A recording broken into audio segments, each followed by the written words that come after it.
Bem, boa tarde a todos, a todas, a todos. É uma alegria imensa voltar à Bahia depois desse período aí de distanciamento, rever os amigos, encontrar tantos outros e novos.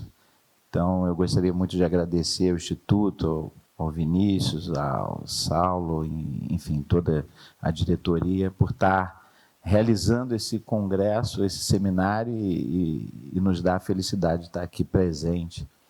É muito gratificante, né? E também por ter colocado Lívia nessa mesa, né? Porque assim obriga ela a estar mais próximo de nós, né, Saulo? Não só nas conversas da coluna, mas porque agora ela está num outro patamar, né? Está igual o Flamengo. Enfim, falar sobre a NPP em poucos minutos é uma tortura, né? Eu me lembro que o primeiro livro que eu escrevi de direito, né, foi em mais ou menos 2002, 2003, não me lembro bem. Ainda estava lá no mestrado em 2001, sei lá. E era sobre transação penal e que a gente trabalhava exatamente uma tentativa de conformar dogmaticamente, sistematicamente esse Instituto da Transação Penal, que era uma novidade, né, de introdução de espaço de consenso no processo penal, e cheio de problemas, cheio de bicos que deveriam ser solucionados. E dali várias outras coisas surgiram até chegarmos hoje no ANPP, né? E toda vez que a gente está diante desses instrumentos que são cheios de fragilidades, de idiosincrasias, né? Isso sempre me lembra a ideia de François não é um outro momento. A ideia de George Agamben, né? Quando ele fala da zona de indistinção. Então, o George Agamben trabalha com uma categoria que eu gosto muito, que é vida nua e campo de concentração, e ele fala que a zona de indistinção é onde o soberano, o poder soberano, decide quando vale o direito e quando vale a violência. E ele fala que a lógica do sistema é o campo de concentração é o modus pelo qual, até hoje, na contemporaneidade, nós exercemos o poder, né? Eu gosto sempre de falar que há um pequeno descompasso nesse discurso, porque nós poderíamos dizer que o protótipo, né, ou a pré-história do campo de concentração eram as senzalas, foram as senzalas, as plantations, né? Mas isso é uma outra conversa.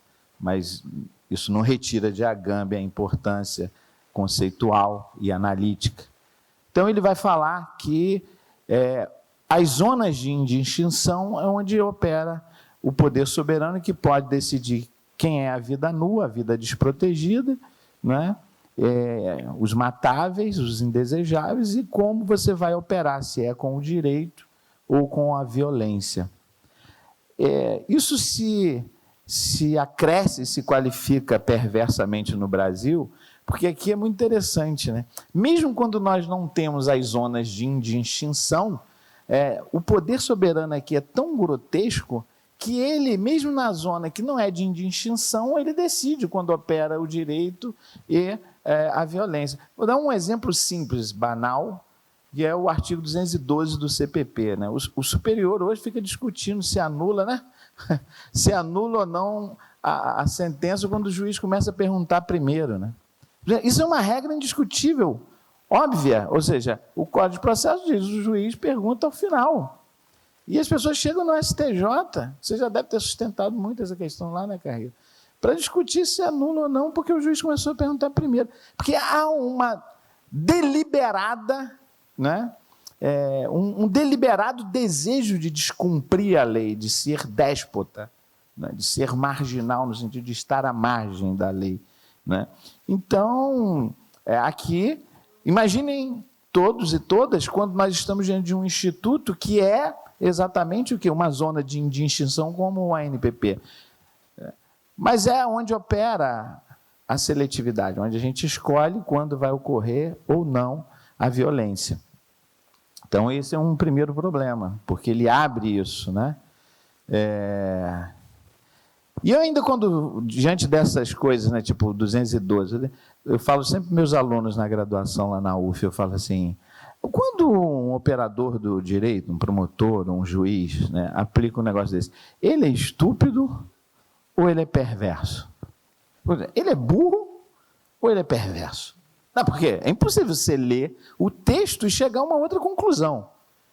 Então, só tem duas explicações. Ou ele é burro, eu acho que não, porque para você passar num concurso, é lógico que você não precisa ser inteligente, você só precisa ser disciplinado, né? Mas também burro não é. Então, ele sabe minimamente ler, né? Sabe minimamente ler e entender que aquilo, né? Interpretar, né?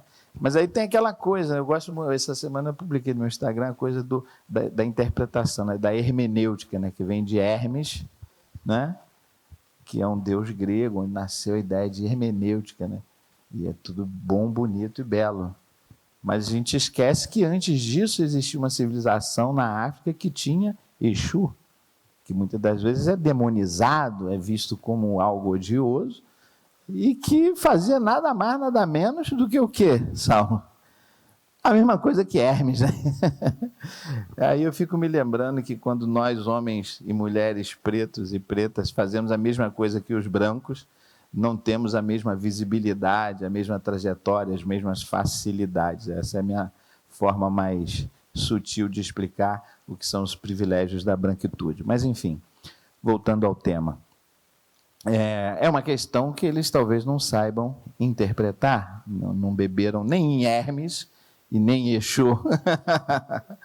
Mas aí eu falo, eu não tenho dúvida, não é burrice, não é estupidez, é crueldade, porque as pessoas sentem prazer em promover dor e sofrimento.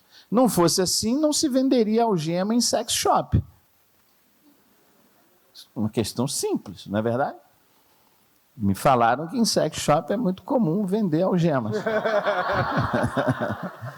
Antes que eu faça uma confissão circunstancial aqui. Enfim, irretratável. Então eu começo a enfrentar as questões dogmáticas sobre a proposta do Elmir. Primeiro sobre confissão. A confissão, a gente precisa tentar sobre um detalhe da literalidade do dispositivo, que pouca gente está se atentando para isso. O dispositivo não fala em confissão circunstanciada. Ela fala ou seja, detalhada, né? Aprofundada, pormenorizada. Ela fala em confissão circunstancial. Confessar circunstancialmente. Ele confessa em determinada circunstância. Ou seja, a partir do momento que tem ali a disclosure, ou seja, que você conhece as provas, tem isso aqui contra você, meu chefe. Investigamos isso e isso. Porra, dentro dessas circunstâncias, vamos conversar. Né? É completamente diferente da confissão circunstanciada, que ele tem que detalhar tudo. Então, começa por aí. Ou seja, mesmo para quem não comunga do meu entendimento de que a confissão é inconstitucional, precisa fazer pelo menos esse reparo no sentido de que não dá para ser uma confissão detalhada, ela é circunstancial. Ou seja, o cara confessa porque está em determinada circunstância desfavorável. Isso vai resolver alguns outros problemas que nós escrevemos até, Lívia, no Migalhas, leia a nossa coluna no Migalhas, é bom pra caramba, Saulo escreve, Lívia, Charlene, de vez em quando eu escrevo também, aí vocês podem pular, aí lê daqui a 15 dias. Vinícius, mais quem? E Vanessa, maravilhosa coluna, a melhor coluna do Brasil, né? Então, o que acontece? Isso resolve um problema que a gente escreveu lá. Primeiro, se é circunstancial, não é? Qual o momento de fazer essa confissão? Porque eu tenho visto lá um monte de membros do Ministério Público que falam, deixo de oferecer a confissão, o acordo, porque no APF, ele não confessou. Pô, mas não é no APF que ele tem que confessar, não é? A confissão tem que se dar em um momento especialmente designado para as tratativas. E nós escrevemos lá, onde serão essas tratativas? né? Marcos Paulo, que tem um excelente livro sobre pacote anticrime, vai dizer isso. Ele vai dizer, onde será? Na sede do Ministério Público? Pô, mas aí o defensor, o advogado vão lá no Ministério Público para negociar, porque o espaço, como diria, para lembrar um outro preto fantástico, né? Milton Santos, né? O espaço é um espaço de poder, a organização geográfica é importante para isso, enfim. Então, ele vai no Ministério Público para negociar, ou tem que ser em sede judicial, isso, uma audiência lá no fórum? Tem um monte de questões que devem ser pensadas a partir daí. Enfim, então, não é no APF que não tem ali os negócios. O Ministério Público nem está no APF para oferecer a contrapartida, né? Muito bem. Então, me parece que é preciso fazer esse recorte, que é circunstancial e não circunstanciadamente. E quanto à inconstitucionalidade, né? A inconstitucionalidade, eu vou me permitir ler aqui um trechinho do meu livro. Eu fiquei angustiado, vai sair agora em outubro, né? A 11ª edição, eu fiquei sem produzir. Uma das razões foi a NPP, né? Porque eu não queria escrever qualquer coisa só para atualizar e conquistar o mercado. A minha angústia de ter uma responsabilidade ao escrever, como diria Guimarães Rosa, viver é muito perigoso, né? Escrever mais ainda. Né? E aí, eu escrevi alguma coisa sobre isso no sentido de que a exigência legal da confissão é um despropósito, na medida em que o ANPP é um mero pacto despenalizador. Parte da doutrina denuncia a exigência da confissão nesse contexto, porque viola a proporcionalidade. A ideia de proporcionalidade está vinculada à necessidade de adequação. Eu pergunto, qual a necessidade da confissão? Primeiro, porque você só pode discutir acordo se você já tiver justa causa, porque o dispositivo diz lá, se não for hipótese de arquivamento, ou seja, é hipótese de denúncia. Então, você não precisa da confissão para denunciar, e nem para propor o acordo. Então, para que você faz isso? Como diria Machado de Assis, né? Pesava naturalmente, mas era mais estigma do que castigo. Né? Pai contra Mãe, para mim, o melhor conto escrito em língua portuguesa. Enfim, a confissão pesava naturalmente, mas era mais estigma do que castigo. Então, porque é desnecessário. Se é desnecessário, aos constitucionalistas, é desproporcional, não atende, né, à necessidade. E é inadequado.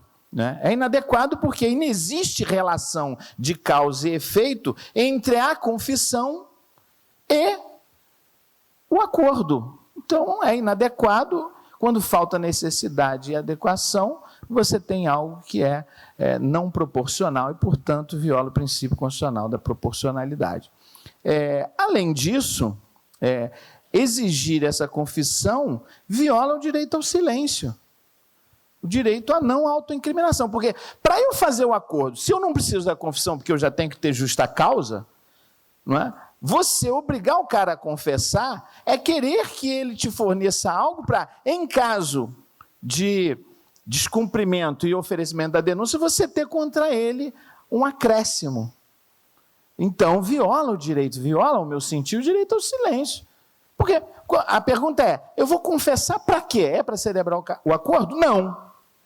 Porque para celebrar o acordo já tem justa causa, basta as outras questões e assumir as condições. É um negócio que fica ali no limbo, perdido, e que só serve, talvez, para dar outros elementos futuros.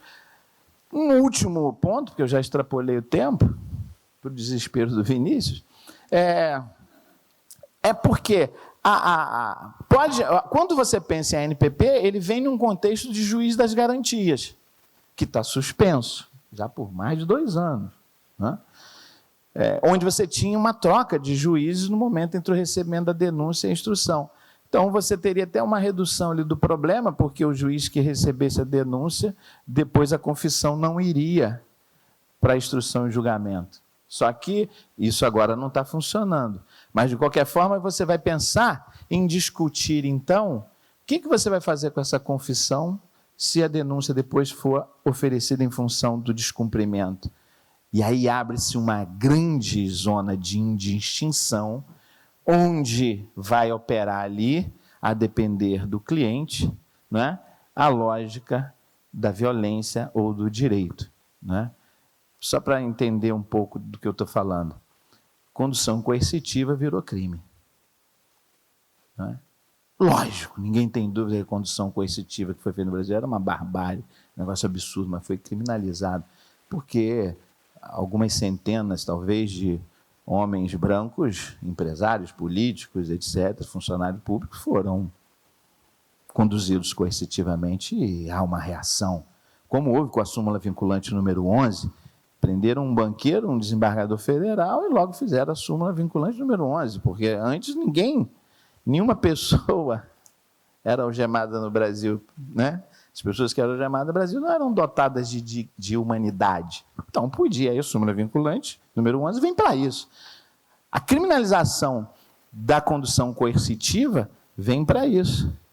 Mas e o stop and frisk? Ou seja, as cotidianas e as milhares de abordagens policiais diariamente que ocorrem em Guarapari com uma velha, em Minas com uma mãe, no Distrito Federal com um ciclista, no Rio de Janeiro com um influenciador, enfim, com um Justino pela segunda vez, etc., na praia de São Francisco. Né? Por que as pessoas são abordadas violentamente na rua e na lei de abuso de autoridade, as abordagens policiais desarrazoadas, nos termos da emenda número 4 americana, por exemplo, que se discute muito isso, por que elas não viraram crime? Não que eu acho que devam virar crime, porque eu não gosto de criminalizar, né? Eu acho que o direito penal não vai nos proteger, né, Lívia?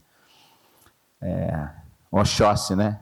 Se a gente tem uma flecha só, a gente tem que mirar naquilo que é mais importante. Eu não sou muito preocupado em punir os racistas. Eu prefiro criar mecanismos dogmáticos no processo que impeçam que os nossos irmãos sejam encarcerados.